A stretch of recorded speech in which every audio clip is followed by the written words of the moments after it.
Hi, everybody. Today I'm going to talk not about one book, but 4 books. There's a couple reasons for that.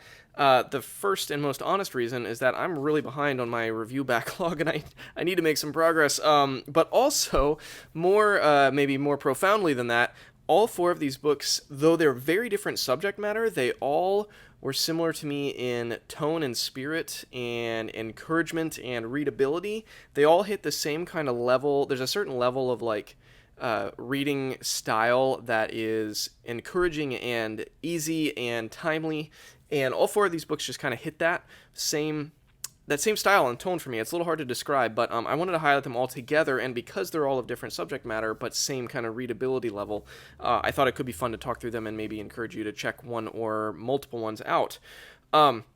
So yeah, I'm going to dive into that, but they're from 4 different publishers. I'm just going to say 3 different publishers. I'm going to say my thanks up front to IVP, to Zondervan, and to Brazos for sending me these for review. This is my honest reaction to these books, and I want to encourage you, if you want to get more connected through online book club discussions or getting my What I'm Reading newsletters every month, interacting with me a little bit more through Patreon, you can check out that link below. So yeah, let's get into all of this now. The first one I want to highlight is from Zondervan, and it is Ask of Old Paths by Grace Hammond.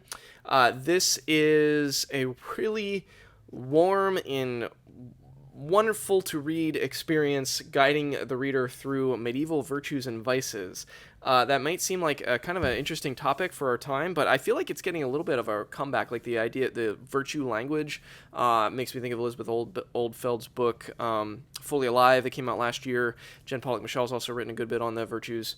And many others. But this is a brand new one that's exploring not just... One thing I liked about this is it's not just the vices, but she pairs each chapter with a virtue and a vice and uses really creative, playful, lighthearted imagery that comes out of medieval poetry or iconography. And the book also is threaded with images of icons, paintings, not so much portraits, but mostly icons or paintings or quotations from poetry that play with the imagination that are really, really enjoyable. I mean, she talks about symbols like hedgehogs and olive oil and basilisks and stuff you wouldn't expect if you just look at the table of contents. You think, what in the world? How does that symbol have to do with this virtue or vice? But it's really enjoyable to read.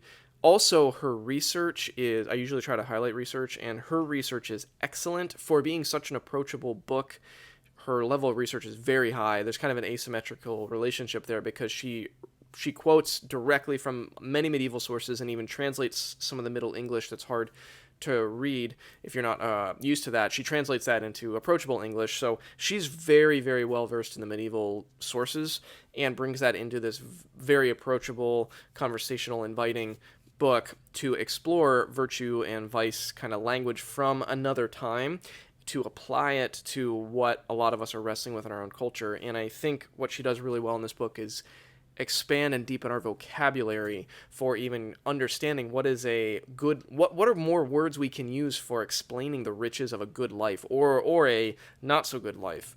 That's something that I think a lot of us, especially if you're like me, you grew up in kind of popular evangelical casual church circles, you might not have a language to really reach for when you're trying to describe what a good life looks like and the experience of a good life and the shape of a good life is.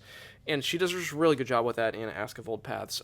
This is not going to be anything new if you're already deeply read in the medieval virtues and vices, but if you're not, this is a fantastic, fantastic resource for you. So the second one, this came out, this is probably the oldest book of these 4. This is Preaching in a New Key by Mark Glanville. This is from IVP. This is a book about preaching and sermon writing, but a couple things I liked about this. First of all, he's a musician, and he uses the lens of mostly jazz music or improvisation, but music in general. He uses that as kind of an analogy throughout the entire book, and he compares preaching and preaching preparation to playing music and being a musician. And so if you're a musician, you'll really get... And I am. So I studied music in college, actually, in undergrad. So if you're a musician, you'll get a lot of mileage out of that analogy, and it'll really track with you, as it did for me. I really enjoyed that. I've not read a preaching book that had that flavor to it. Also, two other minor things I really liked about this book that set it apart a little bit from other preaching books I've read. One is he has a whole section dealing with the preacher's internal world, the preacher's self. And he specifically talks about preaching from a defended self versus like a secure self. And for some reason, I can't really explain it other than maybe it's just time of life, things I've been wrestling with myself. That section really, really got to me in a good way about reapproaching my own self as someone who gives sermons, and what does it feel like to preach from a defended self or not. So that was really effective. I like the creativity of the book. In general, he also is very playful, creative. Again, this is a pleasant read. All four of these books are pleasant to read. And he does lots of playful things with graphics and even the preparation process. He has this big sketch pad process that he proposes. But he also balances it with kind of brass tacks, like really nitty-gritty practical recommendations for prep, for exegesis, and for writing. So it's a pretty creative preaching book, pretty creative book on sermon prep. It's not going to, blow anyone's paradigms, I don't think, but it's a really enjoyable read, and he does propose some really refreshing and creative things throughout the course of it. So I'd recommend that for anybody who preaches or speaks regularly. This third one is a very brand new one from Zondervan. This is The Gospel After Christendom. This is a book of essays edited together by Colin Hanson, Skylar Flowers, and Ivan Mesa. These writers are largely Gospel Coalition contributors, and if you're a person who does not like Gospel Coalition, just hang tight for a minute. I get it, but also I appreciate the thoughtfulness of these writers in particular. So let me just defend the book for a minute. If you're sometimes I see comments people who just don't like Gospel Coalition, and again, I get it, but hang with me. So this is a book all about cultural apologetics. It's specifically tied to the Keller Center, which is named after Tim Keller.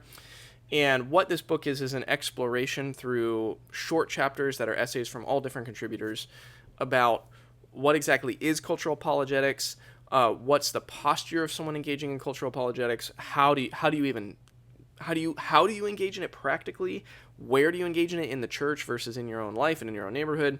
It's I would say a many-faceted exploration of kind of proposing the idea and defending the idea of cultural apologetics as a way of doing apologetics in our current moment.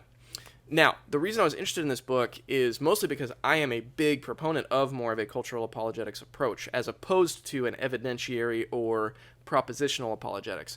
What I mean by that is taking a statement, are the biblical texts reliable, or is there any historical evidence for Jesus' resurrection, etc., etc., and then taking those propositions and then arguing for the defensible kind of reasonableness of those propositions. Cultural apologetics is not so much interested in that. It's more interested in what the kind of cultural landscape looks like.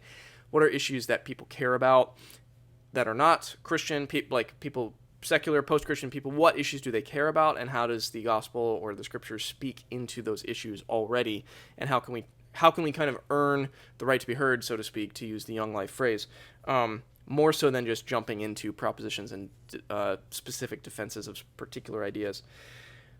So I love that way of doing it. I was really intrigued to see what this book did with it, and I liked this book. I will say, though, that as someone who has spent a lot of time thinking about cultural apologetics and reading, Andy Root, I think, is someone who does this extremely well. If you read deeply in culture and cultural studies, The Gospel After Christendom is not going to have a lot new to say.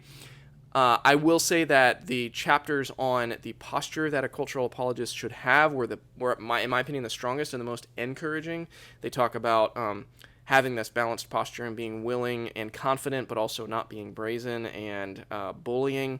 I really, really like the exploration of that stuff. So for this is a measured recommendation for me. If you've never heard of cultural apologetics, or if you're a propositional apologetics person, then definitely read this and try to stretch your paradigm a little bit. If you're already deeply in the weeds and all that stuff, this is way more of an intro and way more of kind of an apology, so to speak, for the approach to someone who maybe hasn't thought about it yet. That said, it was encouraging, and to the extent that I see more and more people doing a cultural apologetics approach, I want to support that, and I want to endorse that and underline that, so that's why I was interested in this title. Lastly, this I have to say is my favorite of the four. Slow Theology by Nijay Gupta and AJ Swoboda. I really, really was ministered to by this book, and part of that is probably because of season of life, things that I've gone through in my own ministry over the past few years. But this is a brand new book from Brazos. And the subtitle is a little misleading. It's 8 Practices for a Resilient Faith in a Turbulent World. I actually don't love that subtitle because it makes it sound a little dry. Makes it sound a little bit like Practice 1, Practice 2. The book really doesn't read like that at all. I loved the writing style in this book, the most of all these 4. I read almost the whole thing in, I think, almost a day because I just was absorbing it and kind of sinking into it. But the thing I loved about this book is the overall posture and tone were warm, wise, seasoned, measured, but hopeful and joyful, and really encouraging. This embodies, of all these 4 books they're all encouraging in different ways, this to me was the most singularly encouraging. And essentially what AJ and EJ are doing in this book is really waving a flag for wisdom. I would say biblical wisdom. They're waving a flag for slowing the way that we do theology. It's like the slow food movement, or you may be familiar with the book Slow Church, which I also really appreciated, from Chris Smith and Jay Pattison. This is an advocation for doing theology slowly and in direct distinction to our culture, which tries to do hot takes, quick takes, fast takedowns of people, public shaming, all of that stuff. This is advocating for, let's do theology in direct opposition to that in a slow manner, intentionally so. Let's not do quick takes. Let's actually, and one of the chapters is embracing pain and difficulty as a place of doing theology in a slow and measured way. That really spoke to me deeply. So the ideas of embracing pain, of embracing gradual realizations, embracing the journey, embracing the fact that it's going to be slow, and you're going to experience change, and that where you end up is not going to be directly mirrored by where you are right now, and that actually leaning into that and embracing that is actually where you find the joy of learning more about who God is, and actually doing theology in a slow way can be really peaceful and life-giving. I thought their reflections, and there are 8 practices, but that really just refers to the 8 chapter titles. That are, things like think slowly, ponder the mysteries, go to the problems, let pain be the altar. So they're not really like super brass tacks practices. They're more like lenses or approaches or a posture. But the whole posture of the book is something that I heartily endorse and underline and absolutely adore the way that they reflect on it. They also bring their own personal kind of reflections and some pain they've been through as co-writers into the book. And I just found it really encouraging, really inspiring, and edifying as a book to read. All 4 of these books, edifying, encouraging in their own ways, get at very different topics. But if you had to only pick up one, if you only have the budget for one, I would definitely say Slow Theology is the one to go. But if any of these other topics interest you, I think they're all worth some time, given the way that I've talked through them here. So there you go. That's 4 quick-fire reviews on really enjoyable and encouraging and edifying books that are all new and available. So as always, thanks for taking a few minutes to watch. I hope that you found this helpful.